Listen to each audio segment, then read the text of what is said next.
Action fanatics, welcome to the best Van Damme edition of the Bulletproof Podcast in history. I am your host, Chris the Brain. Joining me, Chad Cruz. And Chad, it's a big week on BulletproofAction.com. It's the best Van Damme week ever. It is, and it's a week that we look forward to each and every year. What are we going to write about? Which movies are we going to discuss? And how many times will Jean-Claude's ass be shown on our website? It's big time stuff. It is big time stuff, and if we have big time stuff, we need a big time guest, and it is the one and only, the toy man himself, Chris DiPetrillo, back here on the Bulletproof Podcast. That's right. Bigger than Jean-Claude's ass. I am back. There you go. But not as well defined. Not as well defined. Definitely not as well defined. And we are going to be talking about on the podcast Bloodsport, and this is actually something that we turned to our Twitter followers to ascertain which movie we'd be discussing on this episode, and we gave them a couple options there of some of the classic Jean-Claude Van Damme films, and Bloodsport ran away with it. Wasn't really a big surprise. I think for most people, I know for me personally, this was my introduction to Jean-Claude Van Damme. He had been in No Retreat, No Surrender as the villain, but I didn't see that movie until years after its release. So for me personally, Bloodsport was the first time I ever saw Jean-Claude Van Damme. How about you, Chad? Yeah, absolutely for me. And I love your pun there with ascertain. And Bloodsport, it for me, it's the defining moment in movie for Van Damme, because it brought him out to the world. It showed him off. He did everything that he does in his entire career after this, comes from Bloodsport. So it's the first time I saw him and the movie that I most remember him for. Yeah, and definitely the first, obviously his first starring role, the first chance to be an action hero. And Chris, you got to wonder, how did Van Damme steer away from, we just talked about on our last episode, Stone Cold with Brian Bosworth, and that was pretty much his peak. You could say the same thing for a guy like Jeff Speakman, who came out with Perfect Weapon, and then after that, everything kind of slowly degraded for him. But Van Damme avoided that, and this was just really the launching pad for his whole career. Yeah, this kicked everything right off. I had seen him in No Retreat, No Surrender before this, so to me, he was just the bad Russian guy going good. But not only did Bloodsport kick things off for him and lead him into stuff like Kickboxer and Double Impact, but Bloodsport was the impetus for a lot of similarly themed movies. We get a lot of things like Blood Fist that came out of this. So not only for Van Damme himself, but it just basically set the stage for the martial arts craze and the direct-to-video craze of the 80s and up to the mid-90s. Yeah, I think Van Damme and Seagal both really helped give a lot of martial artists work in Hollywood, albeit on a lower level, but still plenty of steady work. I mean, Dom the Dragon Wilson, I'm sure, was able to enjoy quite the lifestyle once he got into the world of Hollywood. And that lower quality level is something that Van Damme and Seagal would soon find themselves in. That's true, too. Yeah, they're in that Dollar Tree bin that you always talk about now. Affordable action, as I like to call it. That's a very classy way to put it. And we are going to get into this right now. So this, we're celebrating Van Damme, the best Van Damme week ever. He's going to actually turn 60 years old, which is kind of, I don't know about you guys, but that makes me feel old. He was born October 18th, 1960 in Brussels, Belgium, hence his nickname, Muscles from Brussels. And again, we're talking Bloodsport, so let's get right into it. And one of the things I love about it is right from the start, we get to see all the competitors who will be fighting in the Kumite, and it really gives you this is a worldwide competition. It makes it feel real big time. They really build up the Kumite, Chad. Yeah, and it's one of my favorite things that you could do in a film like this, because it showcases all the different countries, all the different competitors, but it also showcases all the different types of fighting styles that you're going to see, because you have guys that are training that are just beating the shit out of coconuts. And then there's the sumo guy who's just throwing people around. And then you've just got so many different things, guys breaking boards and the guy throwing the crazy knees. And you're he's definitely going to lose later. But you get a chance to see all these people at their peak in training before they show up and get absolutely handled by the main stars. Yeah, and Chris, we actually get to see some of the main stars in this opening credits sequence. We see Chong Li, breaking the ice, and then we see Jackson working the heavy bag. We also get to see a future Jean-Claude Van Damme opponent. He will be Tong Po and kickboxer Michael Kesey, or Michel Kesey. I'm sure it's how you really pronounce his name. Who, as we know, was JCVD's best buddy, who was breaking in with him at the same time, thanks to our good friends over there at the Cannon Group. Bolo Young, obviously a very intimidating force in Bruce Lee movies before landing here. And then Jackson was my close personal friend, Donald Gibb, who I was actually on local television with once when I was a youth. Oh, let's How look at that about little that? fun fact. And I like that you said they were breaking in together because famously, Jean-Claude and Michael Kesey are in the crowd at the beginning of the Breakin' movie. That's As right. I they never are met a pun I didn't like. very good, very well done. So we see all these guys, but now we got to see the main man, and that, of course, is Frank Dukes, who is played by Jean-Claude Van Damme. He's working out at the gym. He's in the military.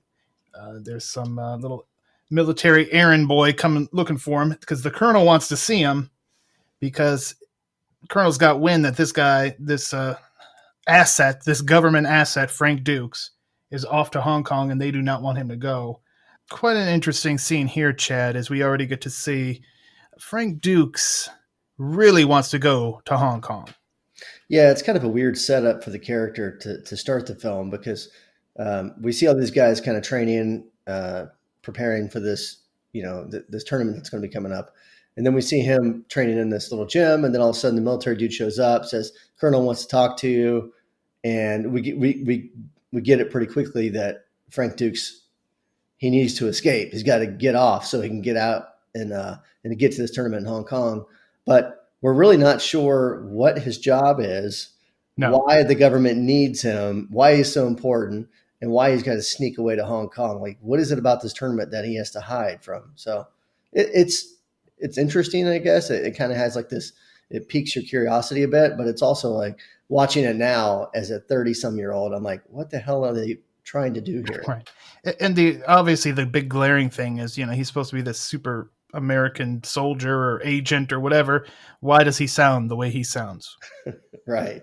Well, that's a Van Dammeism, right? That's just the Brussels the muscles from Brussels. Has he ever actually played a man from Belgium in a film? Probably only JCVD. JCVD. Right. Yeah. Yeah. That's probably the only one. So that's cool. Yeah. He's always French Canadian or Louisiana French or who knows what. Guile. Well, yeah, there you go. Yes. There you go. Coincidentally, I mean, Bloodsport is very, very similar to the whole layout of Street. It might even be more Street Fighter than Street Fighter was. Movie, yeah, you're the great point. Well, isn't it Mortal Kombat? Wasn't Johnny Cage was based off of Van Damme? I thought. Yes, also true. So yeah, you talked about how Bloodsport influenced movies, but it also kind of affected the world of video games as well because it became very popular with the fighting games. Before Frank Dukes goes off to Hong Kong, though, he goes to pay a visit to his Shidoshi, Senzo Tanaka, who is played by Roy Chow, who people may recognize. He's Lao She from Indiana Jones and the Temple of Doom. But he's taken ill, and so Frank's there to just visit him and let him know, hey, I'm going to go fight on your behalf at the Kumite. But here we get a little bit of flashback and one of the greatest child actors of our time, Chad Cruz. Yes. Yeah. A little bit of a flashback, like a 45-minute flashback scene. I think it's got to be like the longest flashback scene of any film I've ever seen. But he's sitting there talking to Shidoshi. He says, I'm going to go fight in this Hong Kong deal. I can't really tell whether Shidoshi's excited about it or just like worried, but either way, he's dying. So go do it. And this flashback starts with a teen, I don't know what, 12, 13-year-old Frank Dukes. And running with the wrong crowd. My God, he is, I don't know who this acting child is, but this boy should be put in the Smithsonian as like the worst actor in the history of American cinema. I'll be honest, when I was younger and I first saw this movie, I thought that he was mentally handicapped because of the way he delivered his lines and just that wooden look that he had on his face, just like he didn't know what was going on while he was in the movie. I thought that they were trying to depict Frank as being a little slow behind the curve, a little slow behind the 8 ball when he was younger. And that would lead into, like the magical qualities of ninjutsu, like, right? Like he's the first time we meet him, he's a special kid. And then these martial sciences really teach him how to kind of focus and hone in on other aspects of his body and his personality and stuff. And he kind of throws all that away, right? He does. Am I way off? I'm actually looking up the actor right now. His name is Pierre Raffini, and this is his only credit on IMDb. But if you were to Google him, he has a fan club group on Facebook. Is that the fan club you're in charge of, Chad? I mean, yes. Okay, there you go. We all wear like baseball caps with the bills cut off. Cut off, yeah. Yeah, the cut off bill. It's really cool. Doesn't he have like clashing Giants things too? Yes, a New York Giants jersey and a San Francisco Giants baseball cap. He probably had Andre the Giant underoos on. Who knows? It's possible. So yeah, this flashback, like you said, it kind of covers a lot of ground because we see young Frank, we see it with his parents, we see him training with Tanaka's son Shingo. We find out Shingo dies at some point, and then that's where Frank has to convince Tanaka to continue to train him like he was his own son. And the great thing about the flashback is the epic training montage, and the Bloodsport training montage. It doesn't beat the Rocky IV one, but it's up there. It's got to be top 5 of all training montages. There's no doubt about it. I mean, Bloodsport has whatever it lacks in story or in character development or any of that stuff. It makes up for with the training montages and the music and the score, and everything is so cool. Like you basically watch however long this flashback is. 80% of it is Frank getting the crap beat out of him by this 45-year-old man. And, that would be abuse nowadays. But back then it was just like, here's your comeuppance, like we're teaching you, you're welcome. While I bloody your nose on a daily basis. And I for some reason, I thought I remember Shingo. Did Shingo like die in Vietnam or? I can't recall how he died. I just remember them looking at his picture and discussing everything. I thought they said something about a war. I don't know. Maybe I was wrong. But that was how I always pictured it in my head, like from years ago. It was like, oh, he fought in Vietnam and died. Like, Well, it is very possible it was Vietnam. I'd have to go back and look. And actually, the movie is on Netflix at this point, so I can go back and watch it rather easily. But the whole story from the real Frank Dukes that led to the creation of this film was that it was in 1975. So it would have been right around that post-Vietnam War time. So very easily could have been. He could have slipped that bit of actual like historical fact into his lie. Yeah, that's true. Well, that helps make the lie seem less like a lie. That's true. All right, so we get the training montage. Frank is now officially going to Hong Kong, and he's on a bus, I believe, and that's where he first encounters Ray Jackson, who's Donald Gibb, Chris's good friend. That's right.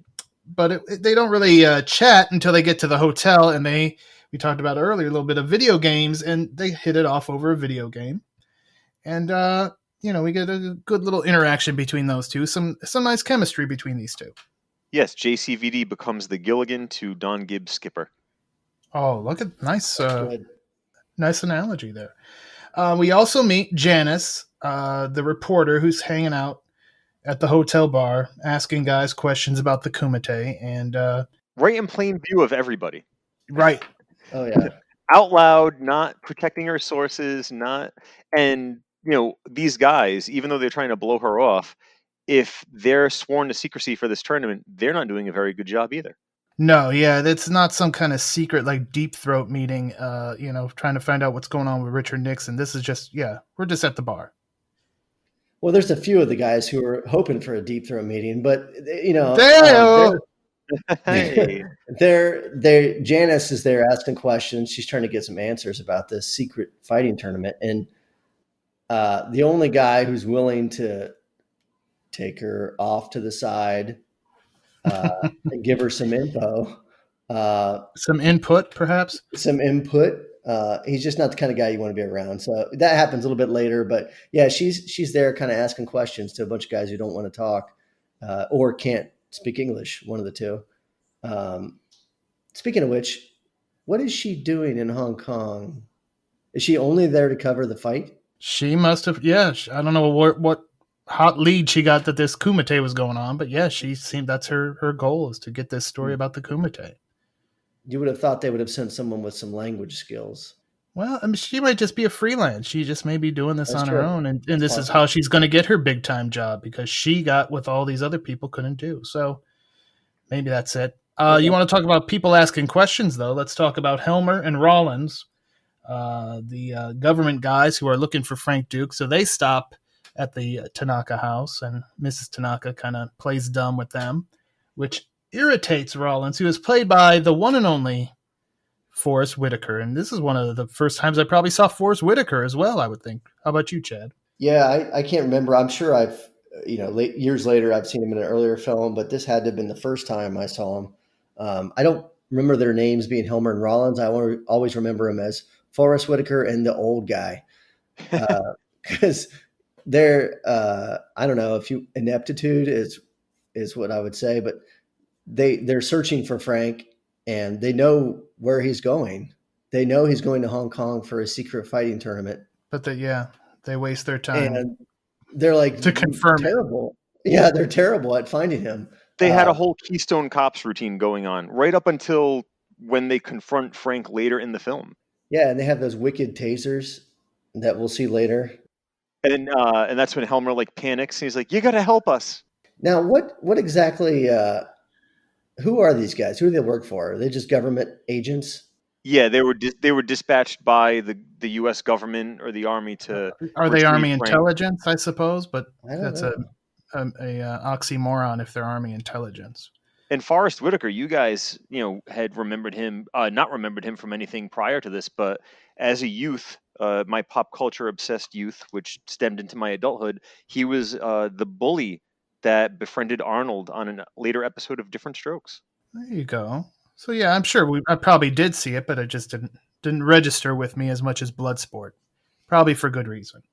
All right, so we get Frank and Jackson meet Mr. Victor Lin, and he is their handler, kind of assigned to all the North American fighters, and he's going to take them around and show them where they have to go. And this is where we get the very famous OK USA guy who then proceeds to allow them to go in, and we go through this seedy corridor in this underground world to get to the Kumite Arena. And this is one of those situations where I probably saw this movie, and you know how when you retell a story, things can be embellished over time? Mm-hmm. This was one of those ones where I'm like, oh yeah, they go down this corridor, and I think there's like a guy giving abortions in one of the. I'm like, no, that never happened.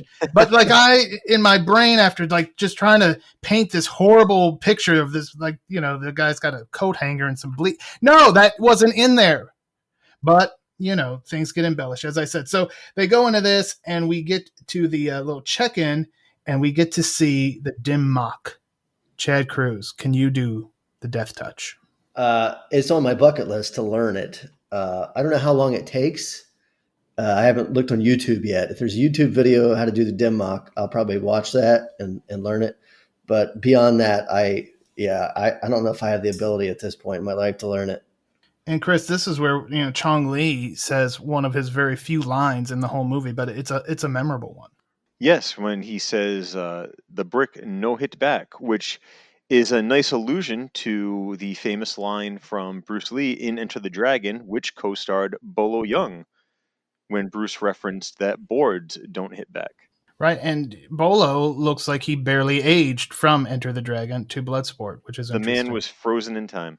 So at this point, our good friends Helmer and Rollins have made it to Hong Kong themselves, and they go to see Inspector Chen, who was played by Philip Chan. And interesting enough, Philip Chan and Bolo would reunite with Jean-Claude Van Damme for Double Impact. Inspector Chen is trying to just kind of blow him off, kind of like Mrs. Tanaka did, but eventually kind of like, okay, yeah, we'll see what we can do. And now we get to a part that Chad, you had kind of alluded to earlier with Hussein trying to pick up Janice at the bar. And good old Frank is in the right place at the right time if you're Janice. Yeah, Hussein's got this. He's probably seen Janice kind of bouncing around the bar a little bit and asking questions, and he finally decides that he's going to spill the beans and take her upstairs and give her some information. Right. Spill his beans. Yeah. Give her the old 1-2 punch. But Frank and Jackson kind of overhear it. They see it going on because Janice, she's there. She's a serious reporter. She's not looking for any hanky panky. So so Frank steps in and he does what any good Samaritan, fine gentleman would do. He gambles her body. Right. It was a rather awkward courtship on a coin trick that Chris Angel would be like, huh? It's a very weird scene because Van Damme walks up and he's like, you hold this coin, I'll take it from your hand. Otherwise, if I don't get it, you could just go do whatever you want with her. And she kind of gives him the look like, are you kidding me? That would not fly on social media today. It doesn't work that way, no. But, it worked. So, kind of thing, situation for Janice. But, Frank, he shows off some more of his skills. We got the montage earlier where he shows him like grabbing goldfish and shit out of the water, and he's showing the speed. So now we get to see it in action. He grabs the coin out of Hussein's hand. He's so quick that the camera doesn't pick it up, and then he gets to do his little wink and and then Hussein gets to look like a fool. So I wonder if they'll fight later. Right. Yeah. And there you go. And that's a great point that we're going to get into as well. And out of this, Frank then gets a dinner date with Janice. So, he's the big winner here, Frank Dukes. Now it's almost time to get to Kumite Day 1. Jackson goes into Frank's room to say, hey, the bus is waiting for us. And there we see the splits. The first time we see him here in Bloodsport, he did, again, do them in No Retreat, No Surrender. But again, if this was your first time seeing Jean-Claude Van Damme, this was the first time you saw Jean-Claude Van Damme do his amazing splits, which were one of his trademarks, Chad. Yeah, I wrote an article on the very best splits that Van Damme does in his films, and I had to narrow it down to like 10. So he does them so often that there was a massive quantity of ones to choose from. But yeah, the elastic tainted man, he just like every film in some way or another, he's going to put his legs up on something and spread them out. So, and this is a cool scene because Jackson at this point, he hasn't really seen a lot. He's seen the Damme Week. He was impressed, of course. He's seen some cool shit from Frank. He saw the coin trick, but he's not quite sure yet. And he's the kind of guy who's just going to carry, a 6-pack of beer to the fight. So when he sees Van Damme kind of like preparing mentally while physically kind of getting his body ready, I think he's like, okay, this dude's legit, like even more so than I thought before.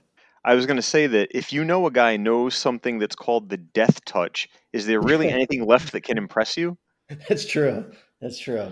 And anybody here try to do the splits like Jean-Claude Van Damme? Yes, and it wasn't so much a voluntary try as a requirement during Taekwondo. Okay. During our warm-ups, we had a machine as well that was basically you would seat on it, had like black padding for where your legs would go, and you would sit, and there was a crank on it, and you could crank your legs outward, or your sensei could do it for you. I experienced it both ways, and I never made it as perfectly horizontal as Mr. Van Damme did, but yeah, I do not have the elasticity. I did have the ability to do some pretty good splits, but still nothing as impressive as what was seen there. And those machines, there is no give. So you have to adjust or tap out. Well, and thankfully that no permanent damage. You did have a child, so you're good. That's true. I am good. All right, so we get to it. Kumite Day 1. The Kumite is sponsored by the Black Dragon Society and the International Fighting Arts Association. It's held every 5 years, we find out, and it takes place over 3 days. It's a full contact competition, and there are just a few ways to win. You can knock out your opponent, you can make him say mate, or you knock him off the runway. So it's great. Again, just really establish everything, kind of like that flashback establish Frank Dukes' whole backstory. We just real quickly get the info we need on this amazing event called the Kumite, Chad. Yeah, wouldn't it have been cool if they were like sponsored by the Black Dragon Society and the International Fighting Arts Association, along with KFC and Monster Energy drinks. This is the Kumite. You know what I mean? That would have been, that's like the modern day. Maybe they had a little indoor blimp with Stridex on it or something. Yeah. What was the protein powder that Vince McMahon used to peddle? Ico Pro. Ico Pro. You gotta want it. Gotta want it. It's the only way. It's a really cool kind of introduction to the tournament because all the fighters are sitting in the little tiny bleachers they have. So they're like nut to butt up there. They're like right on top of each other. And Jackson is already kind of like elbowing people and like growling at guys. So you just know he's going to have fun with this. He's trash talking Chong Li like not too long into it. And yeah, I like what you said about Jackson and the six pack because I just got a vision. He's like the Kumite's Captain Redneck Dick Murdoch. Exactly. Minus the racism. Well, yes. We don't see it at least. And yeah, the first fight we get to see old Michelle Kesey, and that was a nice little bit for Jean-Claude Van Damme's buddy to kick things off for us. But then as this first day goes on, you get Chong Li, his first fight. He's obviously the crowd favorite. People love a champion. And he sets a record of 14.8 seconds. But this record does not last long, Chris. It does not, because the hero of the movie sets the new record, earning the ire of the reigning defending champion and setting things up for the big climax later in the film. Yeah, and the record for Frank was 12.2 seconds. And who does he beat, Chad Cruz? Conveniently, a great piece of booking here. Yeah, our good friend, Mr. Hussein, the woman abuser, or he had it on his mind at least. But yeah, not today, baby. And then we get a great piece of business because, as being a former booker of independent wrestling, tournaments always sound like a great, like, oh, we'll have this epic tournament.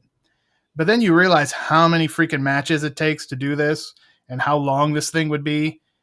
Bloodsport solves the problem. We get the Kumite song, which is Fight to Survive by Stan Bush, and we get just a good fight montage so we could see all these guys going at it, but we don't have to sit there and watch every individual fight. We just get a little flavor for it, and we get that awesome song that will be stuck in your head after you watch this film. Yeah, this is probably my favorite montage of the whole film, and it builds up guys at the same time. There's plenty of jobbers in this tournament. I don't know how many competitors were in this tournament. I know you did the odds on all of them that we I did know. the odds on it. Swan Paredes had like 60-1 odds. He was Michelle Kesey. He had no chance. But it's all about, what's your draw, right? Are you in Chong Li's bracket? Are you in the Pumola and Frank Duke's bracket? Like, where are you at? Right, that's true. And we never saw the bracket. That'd be interesting. We didn't. And I don't remember at the very end of the film, it brought up the graphic and it showed like the real Frank Dukes has this record of knocking out like 3,000 guys in one tournament. In one day. It wasn't 3,000. It wasn't. Well, maybe there were 3,000 altogether. But yeah, it said like 54 knockouts in a single tournament. And like, how many men were in this tournament? And he fought 54 times. And someone did the math on it. I remember finding it online somewhere, and it was like a numerical impossibility. Like, my unborn children would have been in this tournament in order to make this possible. So yeah, I still think Frank Dukes is full of shit, but yeah, the montage is great. The song Stan Bush is awesome. It's crazy because you see these singers who are kind of known for their soundtrack work. Stan Bush did some awesome songs in Kickboxer and The Nis, and Transformers the movie was one of his famous ones. That was like his biggest one, I think. Yeah. And he's probably done like 4 versions of that since, I think. He like never like breaking out on his own outside of soundtracks is kind of a surprise to me, especially when you listen to, you know, Fight to Survive or Never Surrender from Kickboxer, or that what's Streets of Siam, where you get to see the little naked kids running around. Kickboxer is weird as shit, but it's super weird. But yeah, the back to the montage is great. Sorry.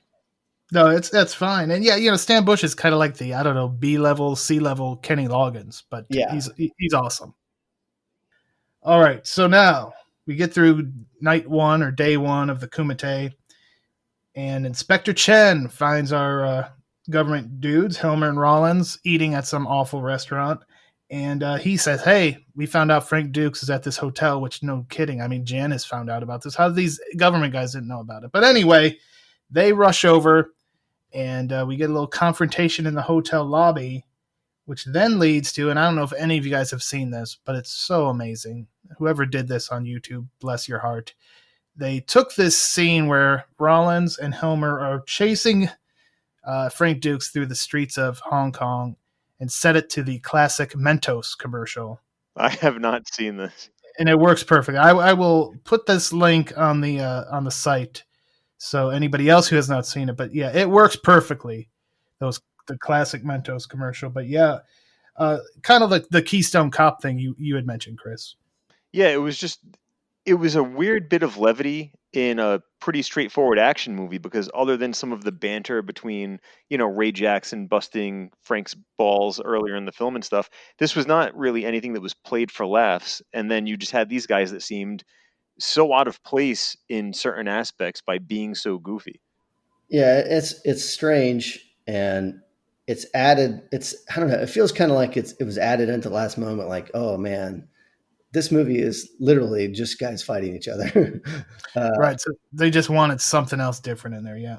We got to change the pace up a bit, because, you know, if you think about it, Chong Li as a villain in the film, it isn't until the very end where he does anything villainous, right? I mean, yeah, okay, he's maybe goes overboard when he like kills a guy in the ring, but yeah, just a little. I mean, just a little overboard. You're right, Jim.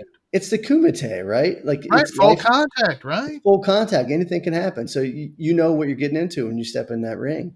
So it's like, you know, in the end, when he does some underhanded tactics, like, yeah, okay, bad guy, I guess. But until then, there's not a lot going on with Frank other than showing once he gets to Hong Kong, he's there. So now we need someone to kind of foil him a bit. And this then, you know, once he escapes his pursuers, he gets to have his dinner date with Janice. And she spends a good portion of this dinner begging him to get her into the Kumite so she could be there right there and see this with her own eyes and you know, give that eyewitness report in her story. But Frank, you know, he sticks to it. He keeps kayfabe. He will not let her come to this thing. But she wants a little something else from Frank Dukes, Chad Cruz. Yes, she does. And you know, I think that Janice is willing to use any tool at her disposal to get her story. Maybe she didn't intend on using this tool, and by tool I mean vagina, on Frank. Thank you. We were unsure. You were being vague. Okay, sorry. Her vagina. She uses it on Frank, like a net, and she pulls him in like a tractor beam and a net, but he still doesn't break. You know what I mean? He still keeps kayfabe, like you said, and that next morning he's even like giving her the old like take it easy kind of thing. Like he gives her the old kiss goodbye and everything. Fall in love on the first try. So, and he, you know, he's only planning on being there for like 3 days anyway. So what does he care? But it's a very odd scene because it takes her credibility as a reporter and just throws it in the trash. Flushes it down the toilet. And the next morning is also the debut of Jean-Claude Van Damme's naked ass. A historic moment in cinema. And, you know, we talked earlier, you mentioned it, Chris, Pierre Raffini, one one appearance in a film. Jean-Claude Van Damme's ass, probably double digits. So his ass deserves a SAG card before Pierre Ruffini ever would. Well, he just turned 60, so it probably does have a SAG. Ooh. Oh, look at that. All right, so yeah, now we're into Kumite, day number 2. And like you said, Chad, Janice is willing to use whatever tools she has, and sure enough, she manages to get in undercover, which, Frank almost has a little bit of respect for. Like, look at this woman. She is going to get what she wants, and little respect there. We also get to see Jackson try his hands at the dim mock. Does it a little bit differently, though, Chris. Yeah, it didn't go as well for him. It kind of reminded you of his Revenge of the Nerds character for sure in that moment. Yeah, well, I think pretty much everything Don Gibb does reminds us of good old Ogre. That is true. And yeah, and for me, yeah, I remember seeing, like Van Damme, it was the first time, but I'm like, oh, that's the guy from, that's Ogre from Revenge of the Nerds. Knew him. He was the one I knew going in. He was the draw. And obviously Bolo as well from Enter the Dragon. And he was still drinking beer, like even from Revenge of the Nerds. It's probably the same beer, yeah. Yeah. Mm-hmm. So we get another fighting montage, which of course we need to have. And then we get Frank Dukes, who also kind of in his next fight shows us he's willing to bend the rules a little bit, because we get the famous low blow scene, Chad. Yeah, he finally runs into someone who was a bit of a struggle for him. Pumola, I believe is his name. He's the big sumo looking dude who's, if you like, in my mind as a kid, he's this big fat bastard. But watching it now, I'm like, dude's pretty jacked. Like, he's not fat. Right. Like, yeah, he wasn't Yokozuna level. Right. He's a big, thick, muscular dude, and he's breaking people's backs and beating the crap out of guys. And then and Frank finally runs into him, and slowly but surely he starts ripping some of his clothes off, and that just powers him up. That's like you're fueling him as a fighter, and he finally gets to break out that move he's been practicing, which is the splitted tiger uppercut to the scrotum, I think is what he calls it. Very good. Very technical, Chad. Thank you. And and it's moves like that is no wonder the crowd starts to sway over to the Frank Dukes side of business, and they're really getting into Frank Dukes. He is becoming the tournament darling.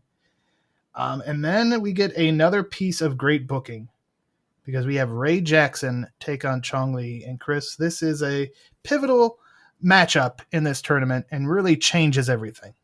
That's right, because Ray is a big sweetheart. He's befriended our hero, and the jealous, dominant champion decides to teach everybody a lesson as to how far he's willing to go by beating the ever-loving crap out of Ray Jackson.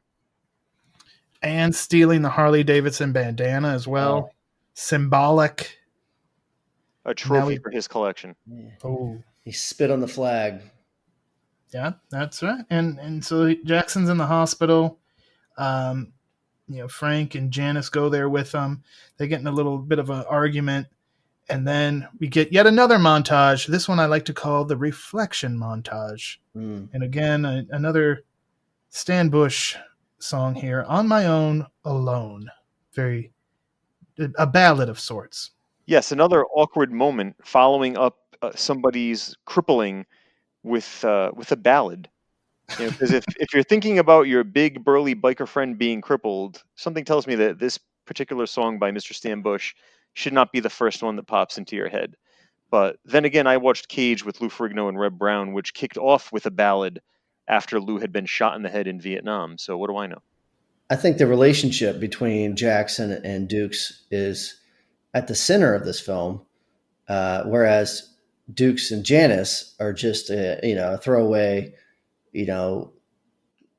just kind of having some fun on the side. I mean, at the end of the film, there's a several minute scene where Frank and Jackson are like, if you ever need anything, I will be, you know what I mean? Whereas Janice, he's just like, doesn't even say, he just waves from a distance. Bye. Yeah, it was real, baby. Yeah, I mean, yeah, he I think he even tells Ray that he loves him. Yeah, so this ballad is some real shit. Like he tells Ray, he never told Janice that we heard. No. Could this be the original bromance? I think so. Maybe not. Butch Cassidy might have had that one. Him and the Sundance That's Kid. true. Yeah. But this one's there. I think that he's reflecting on, Shingo was there from as a kid in a way, but he wasn't like a best friend. He was a training partner, and so he's never really Right. had. I mean, that Shingo friend. was calling him Round Eye. They didn't Oh always get yeah. along. So Jackson's the first guy who's ever been there for him, and has been the Kato to his Green Hornet. You know what I mean? Like he's there, like he's attacking dudes that he doesn't even know who have tasers. Like he's chugging beers alongside him. He'll drink to anything. So I think it's his boy. And as a reflection montage, it works in two ways. Yes, he's reflecting on their relationship together, but he's also seeing reflections of Chong Li in the window. So it's perfect. And now here we are, Kumite day number 3. This is the final day of competition. But before Frank could get into the arena, we got our old Helmer, Rollins, and the Hong Kong police. And Helmer and Rollins once again have their stun guns, but things go quite wrong for them. With a little, what was it, a garbage can lid? Little Captain America action there by Frank Dukes. Yeah, deflecting the tasers after running a Hong Kong police gauntlet by sidekicking a guy and then kicking the door so that he was trapped behind it. Apparently, doorknobs do not function properly in Hong Kong. The gauntlet scene from Mission of Justice, this was not. No. Yeah, and I mean, obviously,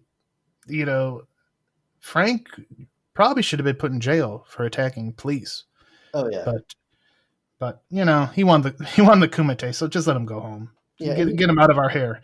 So we get Frank, though. He does make it in. We get to see Frank versus Paco, and we just saw Paco. Was that in what do we see him in, Chad? Stone Cold. There you go. What? Yeah, so the last one we just saw. Yeah. Oh yeah, he played the guy who got deported and somehow magically returned. Okay, I remember we just saw the man. All right, so we get that. That's our semifinal match for Frank, which is an awesome fight, by the way. It might be my favorite single fight in the whole film, because they have that kicking scene that my brother and I did hundreds of times as kids. We would do the Paco scene with the kicks next, kicking each other in the side, and then we would do the split nut shot and the dim mock to the belly, like all the time. Like I guarantee if he walked through the door right now and he's 38, today's his birthday, happy birthday. And I did the old like belly shot, he would sell it like Pumola. Now that reminds me of an old story that the Hardy Boys talked about in an interview where they were kids and they would practice, as they called it, the Shawn Razor spot from the WrestleMania 10 ladder match. And I'm just picturing you and your brother being like, let's run the Frank Paco spot again. We would do it over and over again. We got Chong Li's semifinal match, and this is what you had mentioned this earlier, Chad. You kind of glossed over it because it's no big deal to Chad Cruz, because he was in Bloodsport mode with his brother. But Chong Li actually kills his opponent, and at first the crowd loves it. They love it. They're like, yes, this is what we paid for. We wanted to see Chong Li kill somebody, and they got to see it. But then when the officials kind of turn their back, the crowd like takes notice, and then everybody turns their back on Chong Li. Yeah, it's kind of a weird scene. There's a point in the tournament, where everybody kind of jumps on the Frank Dukes bandwagon, and this part of the film really cements the fact that they've all moved on from Chong Li. Like he's like an extremist, right? He's just too much, and especially to do it this late in the tournament, because the dude he fought, whose name I can't remember, but he had big gold shiny pants, which big gold shiny pants means no chance of winning. But yeah, once Chong Li kills this guy, there's no going back for him. Well, yeah, you almost think he did it because he saw that the crowd was turned, so he's like, he needed something to get the attention back, the spotlight back on him. And then he tries to I don't know if he tries to create a cool handshake with the referee. Remember, he's like grabs his hand and he does the weird thing and he raises his hand in the air. I'm like, what is he doing? But as you would say, Mr. Brain, it was a great bit of booking, because it was the evolution of Chong Li going from defending champion badass into just kind of becoming unstable and obsessive with winning again at all costs. And it was also cool to see something a little differently because normally in the types of movies like Bloodsport and like the types of martial arts action movies featuring tournaments, usually it's the crowd that is into the illegal activity and the bloodshed and the bloodlust. And here it kind of added a bit more to the evolution of that turn of becoming the major heel, because now it wasn't this evil audience that was watching this tournament. It was that everybody was tired of his BS and wanted to see Frank Dukes put him down once and for all. Yeah, they were there for the competition, and I think they liked that. And yeah, and here's this guy, you wouldn't expect an American to come in, or whatever Frank Dukes is, to come in and win the thing. But here we are, and here we literally are. It's the finals. It's Frank Dukes versus Chong Li. Chong Li, it's like WrestleMania. You gotta change up your gear. He comes out. He's got the Jackson's bandana around his leg. It's badass. It's like Rick Rude wearing, the Cheryl Roberts on his tights. Cheryl Roberts in the tights, dude. It's perfectly placed, and it's right. It hits you in all the spots that it's supposed to hit you, because when he puts that bandana on, he could have shot Janice with a revolver, and Frank wouldn't have cared. But as soon as he put that bandana around his leg, it was on, and Frank was pissed. So, but at the same time, that was part of the whole gimmick, right? I'm going to take him out of his element. I'm going to break up his focus, and I'm going to turn him into a psychopath before this fight, because that'll kill his fight game. But Frank kind of stays in the game, and Chong has to kind of resort to something else to do it. And then there was one element of Frank's training from early on in the film that didn't come into play until now, Chris. And Frank is blinded. And now we see why he had to learn how to serve the tea with the blindfold on and all that. Again, perfectly. They really set everything up at the beginning there. Yeah, it all comes full circle. Chong Li was watching his Mr. Fuji tapes before the Kumite and throws a pinch of salt into Frank's eyes. And now, in a wonderful bit of overacting, which I'm sure you could find a clip of this final fight on YouTube to enjoy Van Damme's slow motion panicked reaction, or at least what he was at least trying to get across to be a panicked reaction. He is now completely blind. He's up against this monster who has killed an opponent already and will do anything he can to win. And how will he defeat him? By utilizing that blindfold training from earlier, from his youth, to go on to start whooping some Chong Li ass. And we even get that WrestleMania 7 blindfold match moment where Frank's, wandering around, grabs the ref, but he realized, oh, wait, Chong Li doesn't wear a shirt, so I know this isn't Chong Li. And, that's a classic blindfold match spot used perfectly here in Bloodsport. Mm-hmm. I would have liked for him to have smelled him and smelled the difference. That would have been cool. All right. That's an entirely different shirtless competition, Chad. I'm not sure. My bad. Which podcast is this again? Yeah, this is the Bulletproof Podcast. Okay. Yeah, so Chong Li says it. He says Mate. So you want to beat Chong Li? I mean, that's the ultimate way to beat the man. I mean, he's how many times? 5 times champion or something? Which would mean that's another thing that doesn't make sense. If this was every 5 years. Was it 5? I thought it was 3 years. No, it's supposedly every 5 years. So if he's a 5-time champion, right? That's 25 years. So apparently he entered his first Kumite at age 7. No, right. Dude, he was 40 at this point. And he was pretty okay, old. So he's only he was a teenager. Mr. Teenage Kumite. Yeah. While Pierre Raffini was getting the lid of his cap cut off, he was winning Kumites. I love it. Teenage Kumite is something you should probably Google search now, because there's probably some cool YouTube videos of kids beating the shit out of each other. I mean, there was a movie called Teenage Kickboxer and College Kickboxers. We could do College Kumite. Frank Dukes makes Chong Li say Mate, which is the ultimate way to win. Yeah, it's like beating Bret Hart at a submission match. It's like, it's like, what this guy who won't quit and never dies, let's make him submit like a punk. Right. There's really no room for a rematch when something like that happens. I mean, there is, but there isn't. See in 5 years. It's not like, if he fell off the platform, that'd be kind of like, oh, that's kind of a Yeah. That could have been a fluke thing, but Right. this is no fluke. This was definitive. We get the nice victory ceremony. Frank gets his own sword, and again, this whole thing started where it seemed like Frank was trying to steal Shidoshi Tanaka's sword, but that was not the case. And then we get to visit Jackson in the hospital, and that's what we talked about this earlier. Well, you mentioned it, Chad, where they basically pledge to be there for each other anytime, any place, and Frank gives him the bandana back. And interestingly enough, Jean-Claude Van Damme telling somebody else to keep their clothes on. Somewhat ironic.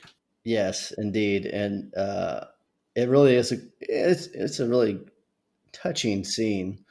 There's not a lot of touchy moments in this film, as there shouldn't be, because it's a fighting film.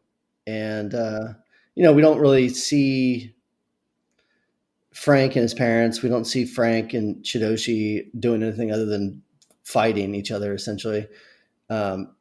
So he's like, you treated me like a son, whatever. But him and Ray, in their short 2, 3, 4 days of knowing each other, create a bond. And yeah, they really kind of pull out all the stops here in this last scene together, and they do everything but make out, essentially.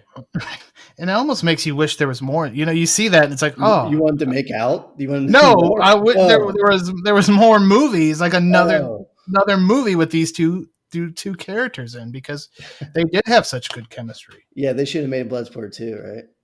Well, they did, but okay, but not with Van Damme, but Donald Gibb did return. So we go to the airport. We talked about this as well. Just kind of gives Janice the little nod, and messes with his boys, Helmer and Rollins, one more time. We should point out Helmer and Rollins, after they could not capture, they just sat in the front row too. They were just like enjoying it, which we kind of see with the plate. Yeah, everybody's there. It's just they kind of repeat this in Lionheart. The two guys from the French Foreign Legion, one which was Michel Kesey, to come looking for him. And like you said, Chad, a lot of what happens here gets repeated throughout the career of Jean-Claude Van Damme. Yeah. And you also mentioned this earlier too, Chad. We then get all the facts, because again, this was based on a true story, the truth belonging to Frank Dukes. I actually pulled up the records. I'd like to read them for you. Please do. Mr. Dukes still holds 4 world records, according to Bloodsport.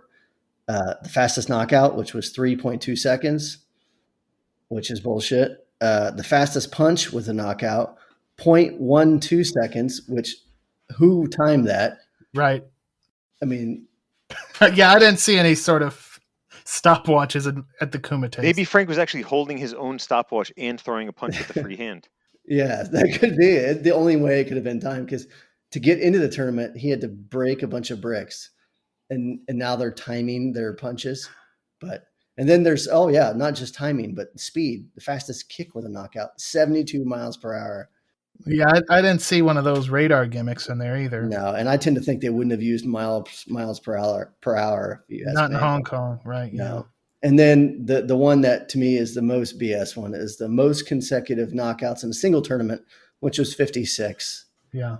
Which would mean there's like 40 trillion people in this tournament. So that means if it's 60 fighters, he beat up everybody except for... That means only 3 people were left standing, not counting himself. And I saw it. Hold on, I'm going to find it now. I saw someone did the math, and I will tell you what it is by the time I finish this sentence, because I am currently looking for it. Okay, I got it. In order to have 56 consecutive knockouts in a single elimination tournament, you would need 72, let's just say this, over 72 quadrillion fighters to participate. I don't understand this math, but yeah. I know Macho Man had to fight 4 guys at WrestleMania 4, and that was a 16. Well, it was a 14, but it was under the 16-man bracket. So yeah, I don't know. I want to see a Scott Steiner style promo, like when we started this tournament, you had a 0.0000001.2% chance of beating me. Yeah, I think that's where Frank did his math. Maybe he had Professor Steiner help him out with the math. All right, guys. Final thoughts on Bloodsport. It's a classic. I mean, what more needs to be said? It welcomed the world to Van Damme Mania. It is a great fight film. It is a great buddy film, as evidenced by the relationship with Ray Jackson and Frank Dukes. It's full of bullshit, but it is still damn entertaining. Quality bullshit. Bullshit you can enjoy over and over again. Thing that always, you've heard stories, since in recent years mostly, about Menachem Golan, who's the Canon guru, and then Canon was the distributor of this film. Actually, Bloodsport was number one on our Canon countdown, if I'm not mistaken, and rightfully so. But Menachem Golan, who certainly may have had a reputation of being wrong, but it was usually being wrong because he thought something was going to be so awesome, and it wasn't. In this case, it was reverse. He called Jean-Claude Van Damme poison, and that he would destroy any movie he was in, and that Bloodsport was going to be a complete flop. And when it wasn't, Menachem did a 180 and was like, "Oh, remember, I have you signed for 2 more movies." Like, he didn't want to even. He's just like, whatever. He just kind of gave him this movie to get him out of his hair. But yeah, I mean, glad he did, because again, this is what did it. This made Van Damme a star.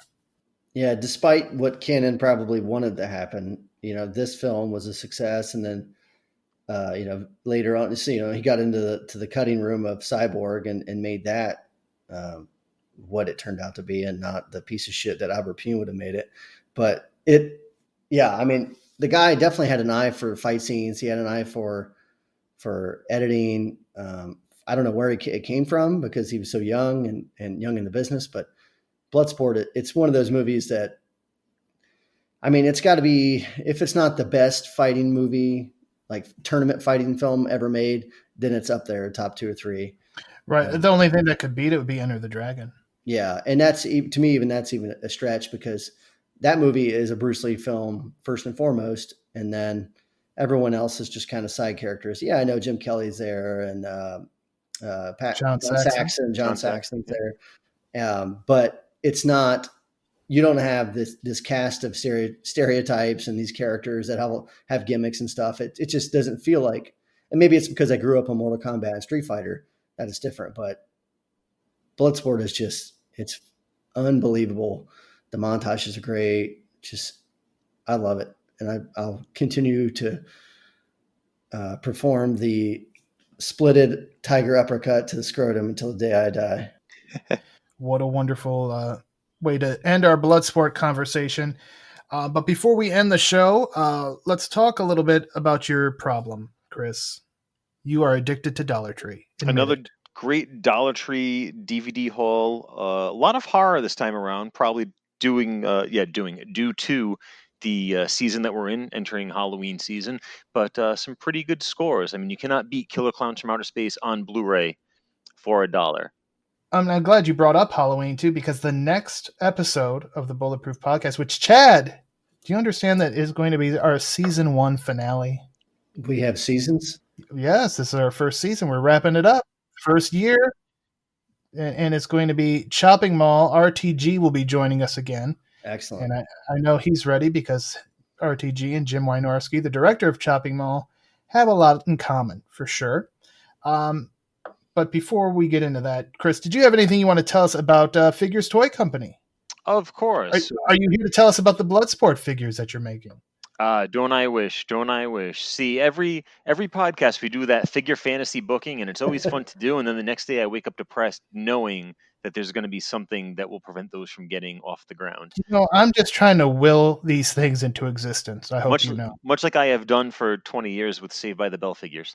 We're already we're at Halloween season, which means Christmas season is right around the corner. So if you're going to start doing some of that holiday shopping online, you can check out figurestoycompany.com for all of your retro action figure needs, from DC Comics, Hanna-Barbera, Kiss, The Three Stooges, and a whole lot more. If you're a wrestling fan, you can also find plenty of wrestling merchandise. We hold the license for Ring of Honor's replica belts and action figures, as well as our in-house lines of the Rising Stars of Wrestling and the Legends of Professional Wrestling action figures for Mikey Whipwreck, the franchise Shane Douglas, Trent, Chuck Taylor, Jeff Cobb, the Kiss Demon from WCW, Dalton Castle, Moose, ACH. A whole ton of figures are in stock now, with more on the way. We are expecting some in before Christmas Day, so you could probably get your hands on the Scott Norton, the Francine.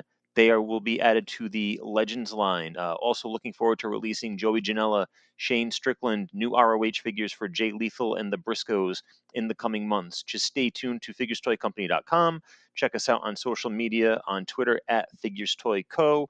We also own and operate Wrestling Superstore. You can follow us on Twitter there at WRES_Superstore. And if you want to check out the things that I'm doing at Figures Toy Company on my personal page, if you want to follow along with my No Surrender Cinema reviews for Bulletproof Action, and if you want to see what other pools I'm dipping my toes into, check me out at Zach Malibu. All right. Chad Cruz, do you have anything? Oh, you do, Chad. I do. What about your book?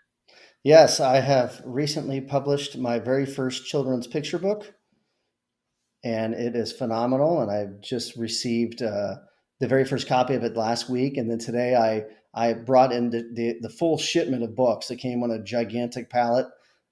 So I have loads and loads of books to sell. So go online to bookhogpress.com and check out my very first kids book. It is really random for me to write a children's book, and it kind of defies expectations of what a person can do with such a filthy mouth. But yeah, it's been a fun experience, and I'm actually going to be doing some local television tomorrow to help promote it as well. So that should be fun. There you go. And yeah, it is a shock, and it isn't, because if anybody's ever read a Chad Cruz review, he maybe an elementary level.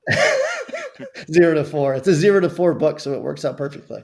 And one thing I wanted to mention is, even if you don't have kids yourself or in your family, you can actually, there's an option to donate a book to a couple of different charities as well, which is what I did. Because you did. Thank you very much for that. So if you're out there and you just want to help out and help out some good causes, you could check out the site there and donate a book. All right. So for Christy Petrillo and Chad Cruz, I am Chris the Brain. Thank you, as always, for listening, and stay tuned for more of the Bulletproof Podcast.